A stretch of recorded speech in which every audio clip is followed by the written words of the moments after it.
Oi, gente! Bom, então eu achei importante gravar esse vídeo, né, e compartilhar aqui com vocês. É um vídeo que vai falar sobre o impacto da questão da pandemia na vida das pessoas, da questão do isolamento social também na vida das pessoas, né?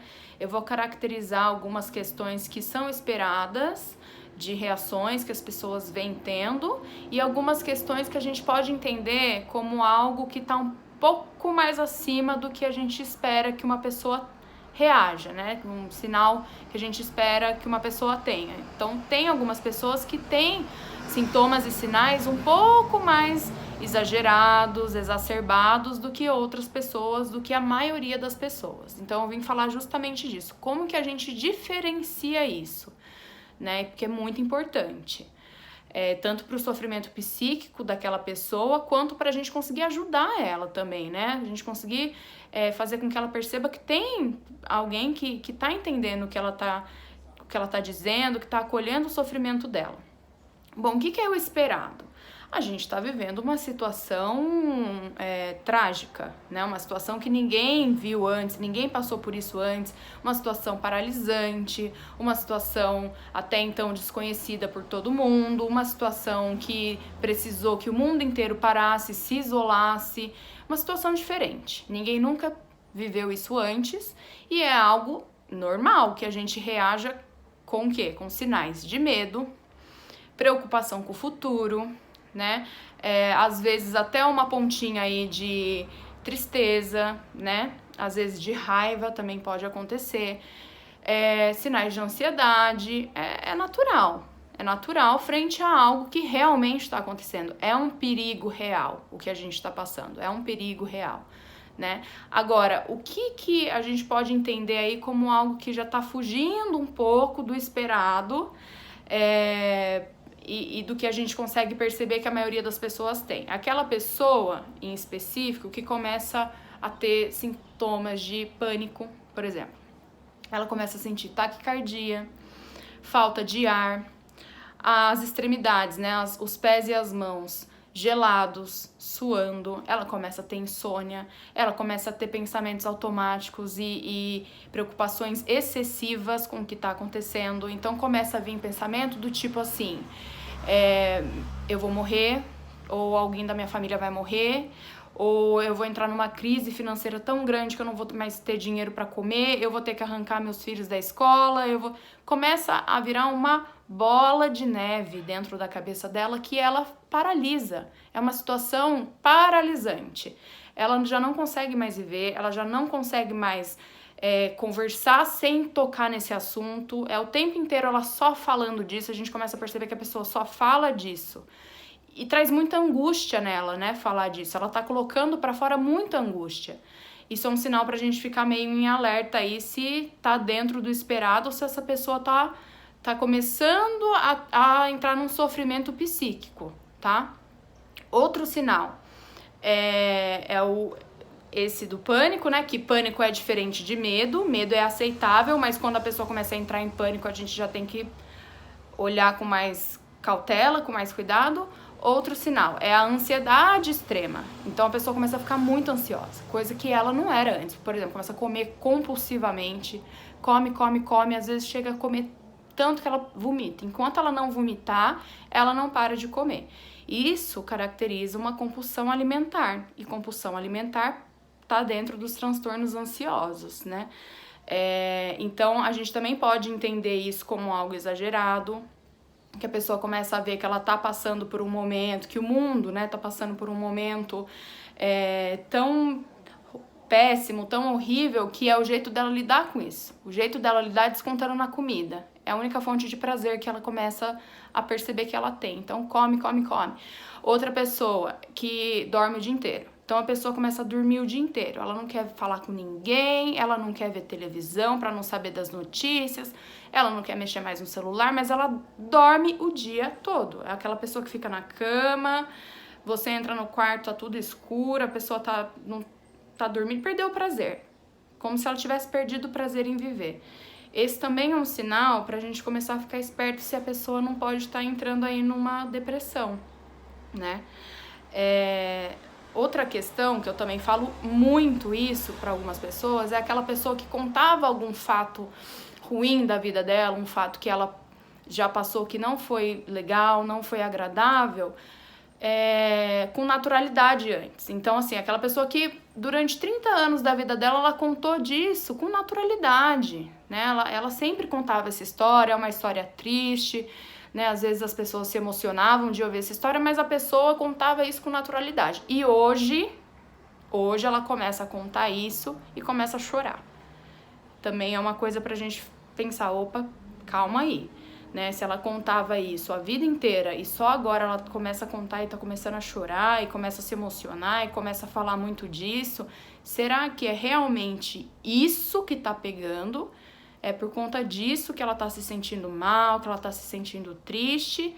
Ou será que tem outros fatores, né, que envolvidos aí que estão fazendo com que ela se emocione mais facilmente do que antes, né? Porque uma pessoa que fica com o humor mais deprimido, ela começa realmente a ter uma labilidade emocional mais aflorada, né? Aquela pessoa que assistia um determinado filme e gostava muito daquele filme, achava o filme legal, às vezes até se emocionava, mas assim, tudo bem. Aí, de repente, ela passa a assistir o mesmo filme e começa a chorar e continua chorando 5 horas, mesmo depois que o filme terminou.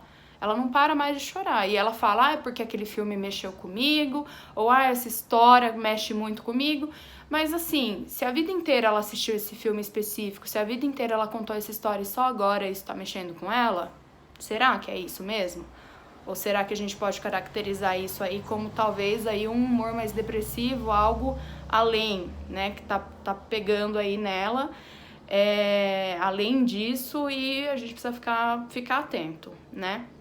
Então, é muito importante a gente entender que toda mudança, né, toda mudança externa, toda mudança no ambiente pode causar, não é que vai causar, porque tem gente que consegue lidar com essa situação de forma mais natural, tem mais recursos internos para lidar com a situação.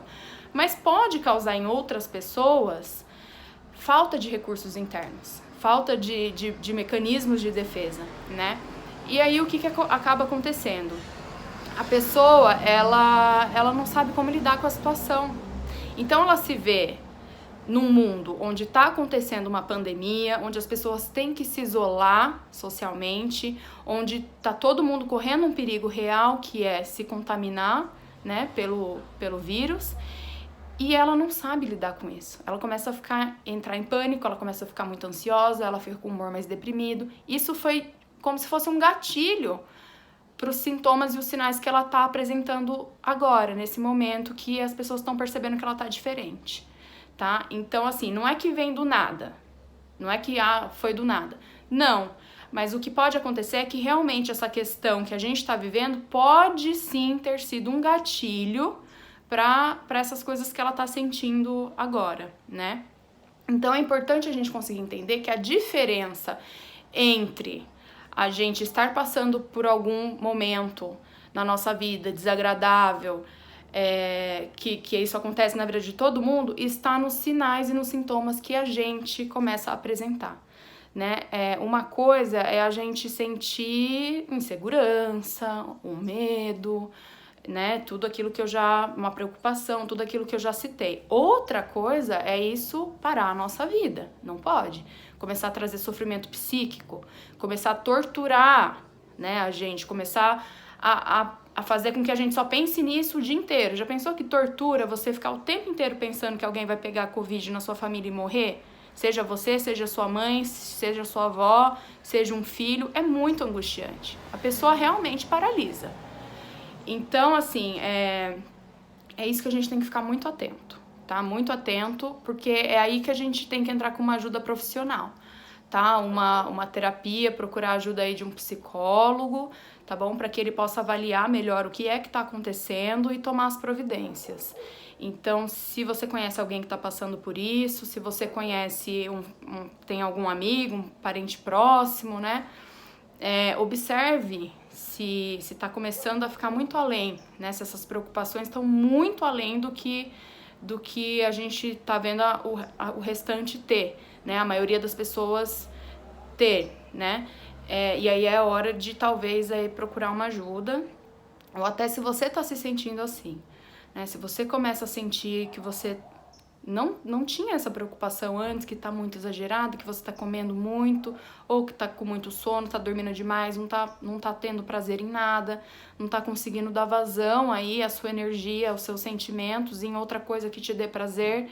Se você tá percebendo que você tá assim, depois que começou esse isolamento, a quarentena, né, com pânico, sem prazer, com uma preocupação excessiva, pensamentos automáticos, né, e catastróficos, talvez precise aí de uma ajuda de um profissional para poder te avaliar, tá? Então, é sobre isso que eu queria falar hoje com vocês, né? Não é nada assim que a gente, profissionais da saúde, né, psicólogos, a gente conseguiu ver que aumentou significativamente casos de depressão e ansiedade com toda essa questão do coronavírus, principalmente os hipocondríacos estão parando mais, né, nos postos de saúde aí, nos hospitais, porque estão achando que estão com corona, enfim. Então, eu gravei esse vídeo justamente por conta dessa minha preocupação com pessoas que estão passando por isso também e não estão conseguindo saber por que está acontecendo isso, né? Por que estão passando por isso, o que está acontecendo. Então, talvez esse vídeo esclareça aí muita coisa para vocês e qualquer coisa que vocês precisarem, pode entrar em contato comigo, né? Eu disponibilizei meu WhatsApp na minha biografia aqui do Instagram, mas vocês também podem entrar em contato comigo no meu direct aqui do Instagram, a gente conversa, tá? E é isso, eu espero que vocês gostem e a partir de hoje, toda semana eu vou gravar um vídeo com relação a assuntos que dizem respeito à psicologia, tá? Vou fazer algumas enquetes também aqui no Instagram, para que vocês possam participar e me dizerem o que vocês, quais assuntos são de interesse de vocês, o que vocês preferem que a gente debata, que a gente discuta. Podem participar também, que vai ser bem bacana, tá bom? Obrigada, viu?